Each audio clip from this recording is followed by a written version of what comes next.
The following text is taken from an article in the Herald newspaper from the 5th of March 2026, written by Neil Mackay, and entitled, "Am I the Only One Who Finds Alan Carr Buying Ayton Castle Detestable?" Alan Carr has paid £3.5 million for a baronial pile in the Borders. Neil Mackay says it smacks of the Gilded Age when the rich played and the poor suffered. I've often feared early onset curmudgeonliness since I crash-landed into my 50s. When I summon the courage to engage in a little introspection, it never fails to shock me that someone who tripped their way through the second summer of love in 1988 now shouts at the TV like a poorly rehearsed Victor Meldrew tribute act. C'est la vie, I guess, or c'est la mort. Aside from the varied assortment of extremists, racists, and psychopaths who people politics, the targets of my Meldrewian rages tend to be the super-rich vapid idiots who have somehow come to represent the pinnacle of modern culture. Let me deploy two words which should be treated as so dangerous they may summon Satan: influencers and celebrities. Until recently, I had no problem with the comedian Alan Carr.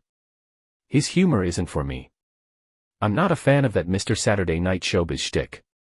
But he's welcome to what passes for fame and wealth these days for his talents. However, he has nudged himself towards the category of super-rich vapidity with his purchase of a Scottish castle.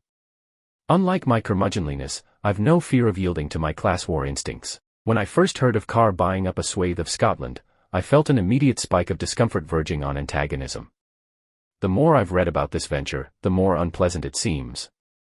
What unsettles me is how much it represents our time.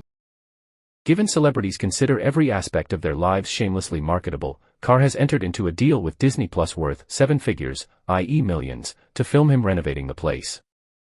That anyone would want to watch a stand-up comedian refit the lead on his roof is beyond me, but this is perhaps why IQs are falling like shot grouse from the sky everywhere you look. Seemingly, Carr gets the 700-year-old barony of Ayton title too. I can think of a few titles to bestow on Carr, but my editor would assuredly blue-pencil them. I found one aspect of this story deeply saddening. There are some folk hoping that Carr's arrival will keep the village of Ayton alive. Like many rural areas, it's struggling. What the hell does that say about the society we've created? That a community's last hope is for some rich celebrity to save them. That's foul. Maybe Carr can save them, but why aren't we saving them? The rest of Scotland? Our government? Other locals fear that they'll be denied access to the estate for walking. It just underscores how huge tracts of Scotland are owned by very rich people. Just 421 people own 50% of all the privately owned land in Scotland, and 2,588 people own 70%.